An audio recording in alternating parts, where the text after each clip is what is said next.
एका आईला तिच्या जन्माआधीचं तिचं बाळ हरवून घेतलं तर, आणि तेही तिच्याच नवऱ्याच्या हातून. आजची ही कथा आहे एका आईच्या वेदनेची आणि एका राक्षसाच्या क्रौर्याची. नमस्कार मित्रांनो, तुम्ही पाहत आहात अग्नीर, एक अशी कथा जिथे प्रेम, विश्वास, वेदना एकमेकात गुंतलेले आहेत. मागच्या भागात आपण पाहिलं, नीराच्या आयुष्यात एक छोटासा आनंदाचा किरण आला होता, पण आज तोच आनंद तिच्या आयुष्यातला सर्वात मोठं दुःख बनणार आहे. आजच्या भागात एक नवरा किती खालच्या पातळीवर जाऊ शकतो आणि एक आई तिच्या बाळासाठी किती लढू शकते हे तुम्हाला पाहायला मिळणार आहे. चला तर मग सुरू करूया अग्नीर भाग 65. त्याने तिच्या हातातली ती प्रेग्नेन्सी किट आपल्या हातात घेतली आणि एकटक त्याकडे पाहू लागला. नीरा हळूहळू चालत त्याच्या जवळ आली. त्याचे तोंड तिच्या विरुद्ध दिशेला असल्याने तिला त्याच्या चेहऱ्यावरच्या भावना लक्षात आल्या नाहीत. तिने मागूनच त्याला मिठी मारली. आता आपल्या आयुष्यात सगळंच ठीक होणार आहे. देवाने माझ्या उंजडीत मी न मागितलेलं दानही भरभरून दिलं. आज आज मी मी खूप खूप खुश आहे.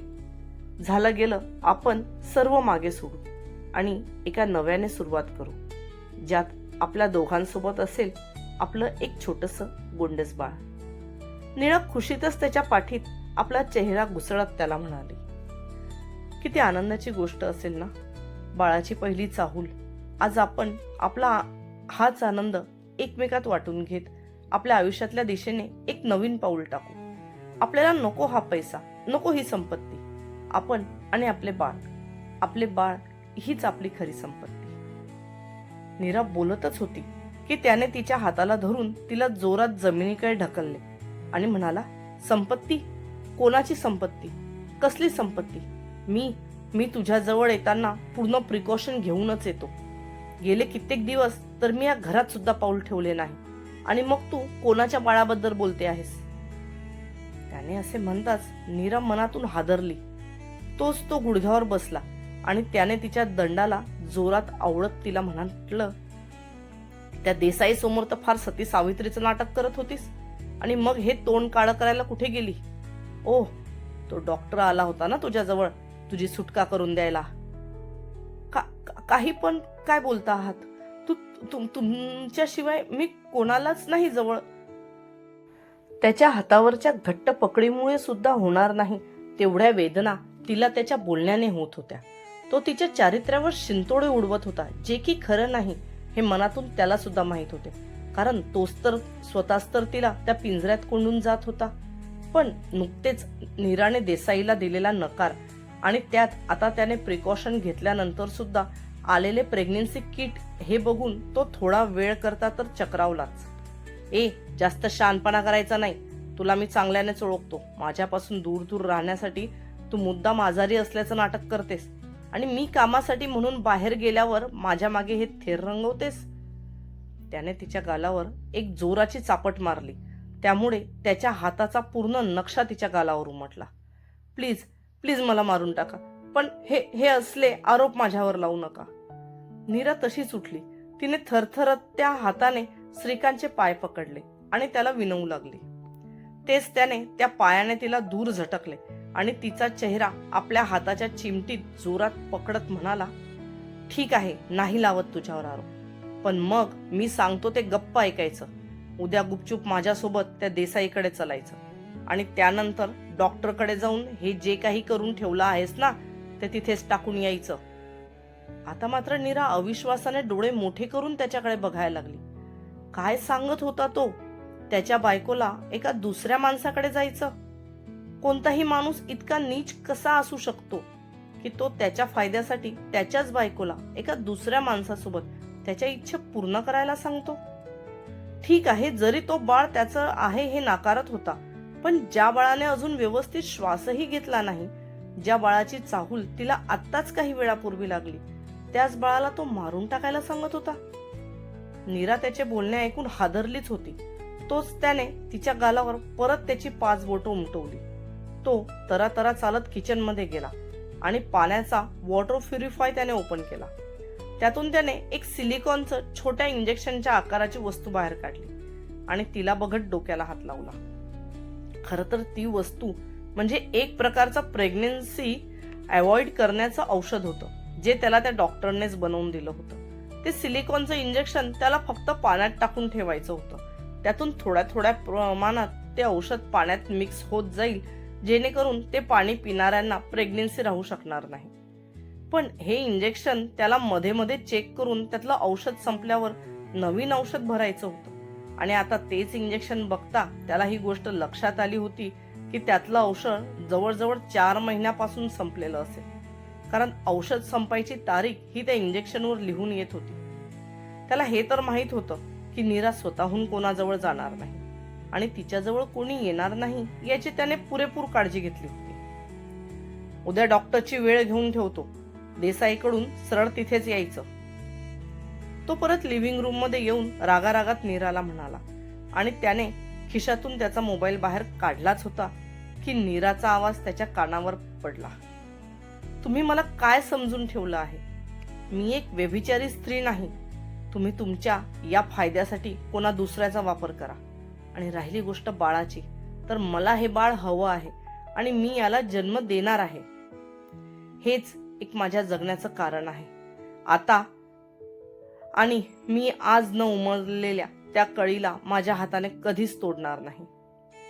तिने हे हिमतीचे आणि निर्धाराचे बोलणे ऐकून श्रीकांतची तळपायाची आग मस्तकात गेली. माझ्यावर आवाज उठवशील, मला नकार देशील या श्रीकांतला, असं म्हणत त्याने एक जोराची लाथ तिच्या पोटात घातली, ज्याचा वार इतक्या जोरात होता की नीराच्या मस्तकापर्यंत त्याची कळ उठली. तिने दोन्ही हाताने तिचं पोट धरलं. हिम्मत कशी झाली तुझी माझ्या विरुद्ध उभं राहण्याची? खूप आवाज करते ना? बाळ पाहिजे ना तुला? घे घे, तुला बाळ देतो, घे. तो कंटिन्यू तिच्या छातीवर आणि पोटावर लाता मारत होता. नीरा त्रासात कळवळत होती. दोन्ही हातांनी तिच्या पोटावर वर मार बसल्यापासून वाचवण्याचा प्रयत्न करत होती.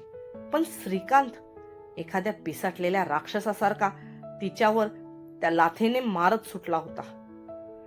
या बाळासाठी मी माझं स्वप्न धुळीत मिळवणार नाही. यासाठी नाही तुझ्याशी लग्न केलं. तुझ्याशी लग्न केलं कारण मला माझ्या इच्छा पूर्ण करायच्या होत्या. तुझ्या इच्छा पूर्ण करण्यासाठी तुला इथे घेऊन नाही आलो. तो रागारागात तिला बळत मारत होता. ती मोठ्या मोठ्याने किंचाळत होती, पण तिच्या किंचाळण्याचा आवाज श्रीकांतच्या कानावर पडत नव्हता. त्याने तिच्या केसांना रागातच त्याच्या मुठीत घट्ट आवळलं आणि तिचं डोकं जोरात फरशीवर आपटलं. आता नीराचा सगळा धीर सुटला. तिच्या डोळ्यासमोर अंधारी येऊ लागली आणि ती बेशुद्ध झाली. वर्तमानात माझं बाळ.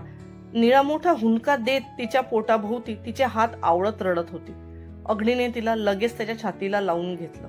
तशी नीरा तशीच बडबडत राहिली. माझं बाळ, त्याने माझं बाळ मारून टाकलं. त्याने मी त्याला विनवण्या केल्या, त्याच्याजवळ हात जोडले, पण त्याने माझं ऐकलं नाही. तो मारत होता. नीराचं दुःख पाहून अग्नीच्याही डोळ्यातून पाणी येत होतं. त्याने तिला छातीशी लावले होते, पण ती आता हळूहळू पॅनिक झाली होती. काही दिवसात ती त्याचा स्पर्श ओळखू लागली होती, पण आज मात्र तिच्यातली आई जागे झाली होती. ती त्याला सुद्धा बदत नाही हे पाहून त्याने हळूच बाजूचं ड्रॉवर उघडलं आणि त्यातून एक छोटं इंजेक्शन बाहेर काढत तिच्या दंडात खुपसलं.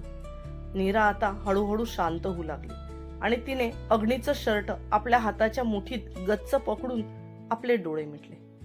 ती झोपली आहे हे बघून त्याने अलगद तिला खाली सरकवले आणि तिच्या अंगावर ब्लँकेट टाकून त्याने त्याचे ओठ तिच्या कपाळावर टेकवले आणि तो तडक स्टडी रूम मध्ये आला.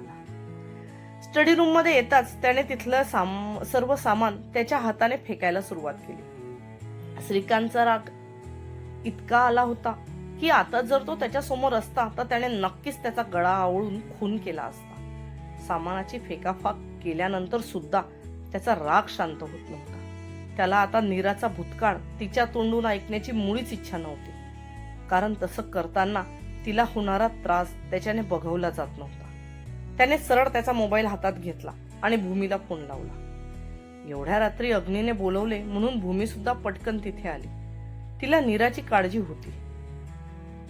काय झाले? तुम्ही मला एवढ्या रात्री बोलवले? नीरा ठीक तर आहे ना? भूमीने आल्या आल्या त्याला प्रश्न विचारले, पण त्याने तिच्या प्रश्नाचे उत्तर न देता फिरून तिलाच प्रश्न केला. श्रीकांत मध्ये हैवान घुसला. त्याने नीराचं बाळ तिच्याकडून हिरावून घेतलं. त्यापुढे काय? मला या प्रश्नाचं उत्तर आता तुझ्याकडून हवंय. अग्नीने तिच्या डोळ्यात डोळे घालून तिला प्रश्न केला. तसेच ती त्याच्याकडे पाहत म्हणाली, नीराच्या पोटामधून रक्तस्राव सुरू झाला. ती रक्ताच्या थारोड्यात पडली होती. तिच्या डोक्यावरही जखम झाल्यामुळे तिथूनही रक्त वाहत होतं. त्यामुळे श्रीकांत घाबरला आणि त्याने घाबरून तिला त्याच हालतमध्ये जवळच्या एका हॉस्पिटलमध्ये ऍडमिट केले. योगायोगाने त्याच हॉस्पिटलमध्ये काही दिवसांपूर्वीच मला रिसेप्शनिस्टचा नाईट जॉब लागला होता. बबलूला आजूबाजूच्या लोकांनी हॉस्पिटलला ऍडमिट केले होते. मी तिथे जाऊन चौकशी केली तर समजले की त्याला वेड्याचे झटके येत असल्याने तिथेच ठेवावे लागेल. पण बबलूच्या ट्रीटमेंटसाठी मला पैशाची गरज होती. म्हणून मी दिवसा एका छोट्या कंपनीत जॉब करत होती, तर रात्री या हॉस्पिटलमध्ये रिसेप्शनिस्टचा जॉब करू लागले. श्रीकांत तिथे आला तेव्हा मी नुकतीच नर्सला माझ्या जागेवर बसवून वॉशरूमला गेली होती. मी वॉशरूममधून बाहेर आली तर मला हॉस्पिटलचे वॉर्ड बॉय टेचरवरून नीराला गंभीर अवस्थेत घेऊन जाताना दिसला. मी घाबरून आजूबाजूला पाहिले तर श्रीकांत तिथेच रिसेप्शनवर काहीतरी फॉर्म भरत होता. मी तशीच पळत नीराकडे पळाले. त्यावेळेस मला काय सुचले ते माहीत नाही, पण मी तिचे त्या अवस्थेत काही फोटो माझ्या मोबाईलमध्ये काढून घेतले. डॉक्टरने नीरावर उपचार सुरू केले. तोपर्यंत श्रीकांत तिथे थांबला. मग त्यानंतर मात्र त्याने त्याच्या ड्रायव्हरला अपडेट घेण्यासाठी तिथे बसून स्वतः घरी निघून गेला. योगायोगाने एक प्रेस रिपोर्टर पण आला होता. त्याने श्रीकांतला पाहून पैसे मिळण्याच्या लालसेने पोलिसांना बोलवून घेतले. त्याने सुद्धा त्याच्या कॅमेऱ्याने नीराचे काही फोटो घेतले. तिच्यावर पहिले मिसकॅरेज म्हणून उपचार करण्यात आले होते, पण जसे पोलीस पोहोचले पोलिसांनी जबरदस्ती केस नोंदवायला लावली. भूतकाळात सकाळ झाली तरीही नीराला सुद्धा आली नव्हती. तिच्या पोटावर जबर मार बसल्यामुळे तिचे बाळ पोटातच दगावले होते आणि त्यात भरपूर रक्तस्राव होऊन तिची तब्येत खालावली होती. हे पहा मिस्टर श्रीकांत, आमच्याकडे तुमच्या विरोधात पुरावा आहे. त्यात त्यांच्या अंगावर ठिकठिकाणी मारल्याच्या खुणाही दिसत आहेत. पोलीस आवाजात जबर ठेवून श्रीकांतला म्हणाले. त्याच्या शेजारीच तो रिपोर्टर सुद्धा आपल्या कॅमेऱ्याने काढलेले फोटो हातात घेऊन उभा होता. श्रीकांतला समजले होते की हे पैशासाठी मुद्दाम त्याची अडवणूक करू पाहत आहे आणि तो पैसे द्यायला तयारही होता, पण पोलीस एवढ्यात पैसे घ्यायला तयार नव्हते. त्यांना वाटत होते की जर यात नीराचा जीव गेलाच तर श्रीकांतवर खुनाची केस होईल. त्यामुळे त्यांना मिळणारी रक्कम ही 2-3 पटीने वाढेल. भूमीने गुपचूप त्या सगळ्यांचे बोलणे ऐकले होते. तिला हे समजले होते की पोलीस पैसे घेऊन कसेही चूप राहतील, म्हणून तिने डॉक्टर कॅबिन मध्ये नसताना नीराच्या सगळी केसची हिस्ट्री आपल्या मोबाईलमध्ये कॉपी करून ठेवली. तिचे सगळे रिपोर्टही ती घ्यायला विसरली नाही. तिला नीरासाठी वाईट तर वाटत होते, पण तिच्या हातात ही खूप मोठी कुलपाची चावी लागली होती, ज्यामुळे नीराला त्या दुःखातून बाहेर काढता येईल. सकाळी भूमीची ड्युटी नव्हती, पण तरी ती सगळ्यांशी हसत खेळत वागत असल्यामुळे त्या दिवशीही तिने नर्सला आराम करायला पाठवले आणि तोंडावर मास्क लावून ती नीरा शेजारी तिच्या शुद्धीवर येण्याची वाट बघू लागली. आई, नीराचा कळवण्याचा आवाज आला तशी भूमी घाईत उठून तिच्या जवळ गेली आणि तिच्या डोक्यावर हात फिरवत तिला म्हणाली, एक शब्द पण बोलू नकोस. गुपचूप डोळे बंद करून पडून राहा. भूमीचा आवाज ऐकून नीराचे डोळे भरून आले होते, पण तरी तिने तिचं ऐकत डोळे मिटलेलेच ठेवले. आता काही बोलू नकोस. थोड्या वेळात पोलीस येतील. तुला शुद्ध आली का बघायला. त्यावेळेस तू त्यांना बेशुद्धच दिसली पाहिजे. मग ते गेल्यावर मात्र आपण या विषयावर बोलू. असे म्हणत तिने तिच्याजवळचे एक इंजेक्शन हळूच नीराच्या सलाईन मधून तिच्या अंगात सोडले. त्यामुळे नीरा हळूहळू पुन्हा झोपू लागली. भूमीला माहित होते की नीरा त्यांच्यासमोर जास्त वेळ झोपेचं नाटक करू शकणार नाही, म्हणून तिने पहिलेच खबरदारी घेत तिच्यासोबत इंजेक्शन घेऊन आली होती. आय एम सॉरी नीरा, कधी कधी या गोष्टी सुद्धा गरजेच्या असतात. तर मित्रांनो, नीरावर जे काही घडलं ते ऐकून तुमचं मन सुद्धा हादरलं असेल. आता प्रश्न एकच आहे, अग्नी हा सगळ्यांचा बदला कसा घेणार? श्रीकांतला तर त्याच्या पापांची शिक्षा मिळणार का? हे जाणून घेण्यासाठी पाहत रहा अग्निर. जर तुम्हाला हा भाग आवडला असेल तर व्हिडिओला लाईक करा, चॅनलला सबस्क्राईब करा आणि तुमचं मत कमेंटमध्ये सांगा. तुमचा एक लाईक आणि कमेंट आम्हाला अजून चांगलं लिहायला आणि बनवायला प्रेरणा देतो. पुढच्या भागात भेटूया. तोपर्यंत काळजी घ्या. धन्यवाद.